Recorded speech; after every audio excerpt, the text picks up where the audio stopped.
Ever pondered about life after divorce and how to navigate through it financially?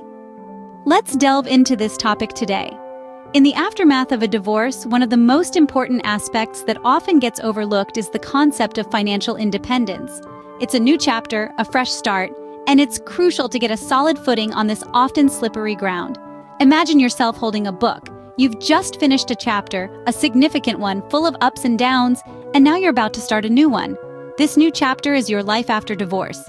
It might seem intimidating, and you might feel uncertain about what the pages ahead hold for you. But remember, it's your book, and you're the one writing the story. Financial independence is not just about paying the bills on time. It's about gaining control, about standing on your own 2 feet, and about ensuring a secure future for yourself. It's about being able to make decisions, large and small, without having to rely on someone else. Why is financial independence so critical after a divorce? Well, it's simple. It provides you with a sense of security and self-reliance. It gives you the freedom to make your own choices and decisions. It's empowering and liberating, but achieving financial independence isn't something that happens overnight. It requires planning, discipline, and resilience. It's like building a house. You start with a solid foundation, then brick by brick, you construct the walls, and finally, you cap it with a roof. It takes time, effort, and a lot of patience. The process may seem daunting initially, but it's entirely achievable. Remember, every great journey begins with a single step. So, take that first step today. Start planning, start saving, and start investing in your future. The process may seem daunting, but with the right steps, it's entirely achievable. The first step to financial independence after divorce is understanding your current financial situation. This is not just about knowing how much money you have in the bank, but understanding the full picture of your financial health. Let's break it down. Firstly, gather all your financial documentation. This includes bank statements, credit card bills, mortgage documents, car loan statements, insurance policies, tax returns, and any other financial paperwork. Having all of this information at your fingertips will provide a comprehensive snapshot of where you stand financially. Next, understand your income. This isn't just your salary. It includes alimony, child support, rental income, dividends, and any other sources of income you may have. Remember, every cent counts. Then look at your expenses. This covers everything from your mortgage or rent, utilities, groceries and car payments, to discretionary spending like dining out, personal grooming, and vacations. Be honest with yourself about where your money is going. Now, assess your assets and liabilities. Assets include things like your home, car, savings, investments, and valuable personal items. Liabilities, on the other hand, are the debts you owe, such as your mortgage, car loan, credit card debt, and any personal loans. Understanding your income, expenses, assets, and liabilities will give you a clear picture of your net worth. This is the total value of what you own minus what you owe. This may seem like a daunting task, but it's an essential one. You might consider consulting a lawyer or financial advisor during this process. They can provide guidance and help you navigate the financial complexities that often come with a divorce. Remember, knowledge is power. The more you understand about your financial situation, the better decisions you can make. This is not just about surviving, but thriving in your new chapter. So take a deep breath, dive in, and start assessing. It's time to take control of your financial future. With a clear understanding of your financial situation, you can confidently start planning for the future. Now that you know where you stand financially, it's time to create a budget. Building a budget is like creating a blueprint for your financial future. First, focus on the necessities. These are your non-negotiables. Think shelter, food, healthcare, and transportation. Once those are addressed, you can consider other expenses such as entertainment, personal care, and savings. Creating a budget isn't just about making sure you can cover your bills, it's about understanding where your money is going and making conscious decisions about how to use it. It's also about planning for the unexpected. Life has a habit of throwing curveballs, and having a budget can help you navigate those surprises without derailing your financial stability. The key here is to stick to the budget. It's easy to stray off course, especially when you're adjusting to a new financial landscape. But the discipline you show today will pay dividends in the future. Remember, a budget is your financial roadmap, guiding you towards your financial independence. Life is unpredictable, And that's why an emergency fund is essential. It's the financial cushion that can catch you when life trips you up. And trust me, it will. Imagine waking up to a broken water heater or a sudden car repair. These are not hypotheticals. They are realities of life. And without an emergency fund, they can send you spiraling into debt. An emergency fund is more than just money in the bank. It's peace of mind.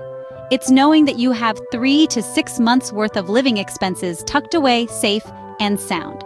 It's the confidence that comes from knowing you are prepared for the unexpected. Whether it's a job loss, a medical emergency, a home repair, or any other unforeseen expense. Building an emergency fund may seem daunting, but it's not impossible. Start small, save consistently, and before you know it, you'll have a safety net of your own. An emergency fund is your financial safety net, ensuring you are prepared for whatever life throws your way. Divorce involves legal proceedings, and it's crucial to follow court orders and negotiate fairly.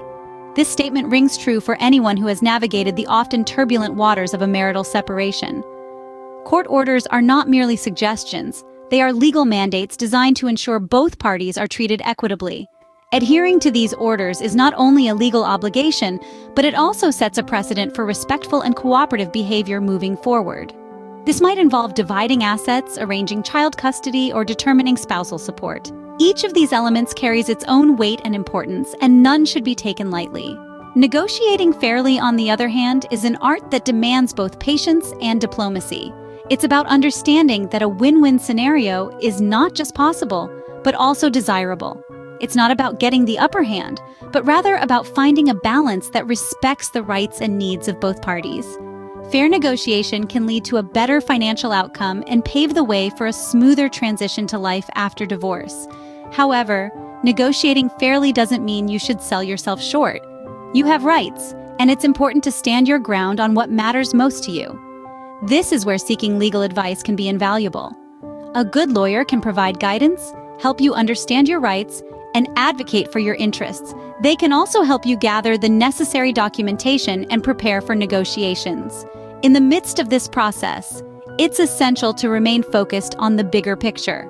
The goal is not to win the divorce, but to emerge from it with your financial stability intact and a clear path towards the future.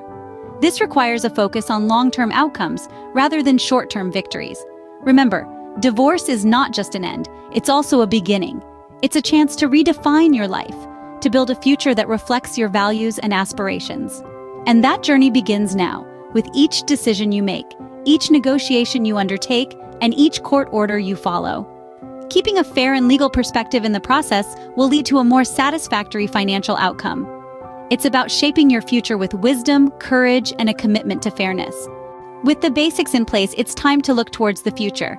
A future that's built on a foundation of clear, achievable goals, and the understanding that self-care is not an indulgence, but a necessity.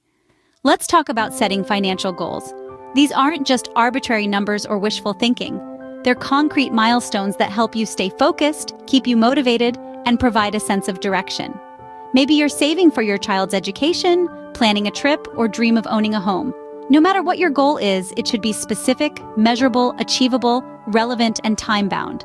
This is often referred to as SMART. Regularly reviewing these goals is equally important. Life is unpredictable and circumstances change. Maybe you get a new job with a higher salary, or perhaps an unexpected expense throws your budget off track. By regularly revisiting your goals, you can adjust them according to your current situation. Now let's shift gears and talk about self-care. During this transition period, it's crucial to prioritize your well-being. Self-care can take many forms. It could be a daily walk in the park, meditating, reading a book, or simply taking a moment to breathe. Remember, self-care is about more than just physical health. It's about taking care of your mental and emotional health too. It's about recognizing when you need a break, setting boundaries, and not feeling guilty for putting yourself first. Staying flexible is key during this period. There will be ups and downs, unexpected turns, and maybe even some roadblocks. But with flexibility, you can navigate these with grace.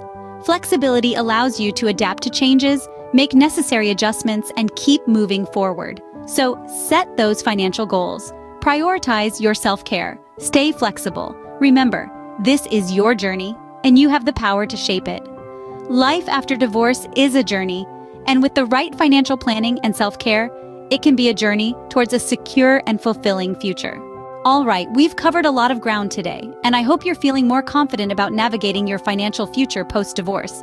But remember, this is not a journey you have to undertake alone. This community, right here on this channel, is here to support you. If you found this video helpful, please consider giving it a thumbs up and subscribing to the channel. Your engagement is what allows me to create more content and to continue providing valuable resources like this one. If you have any questions or thoughts, don't hesitate to leave them in the comments below. I try to respond to as many as I can, and your input might just help someone else going through the same situation. Remember, we're all in this together. So let's keep the conversation going, let's keep supporting each other, and let's keep building a community that empowers us all. Thank you for watching, and remember, you're not alone on this journey. Stay strong, and I'll see you in the next video.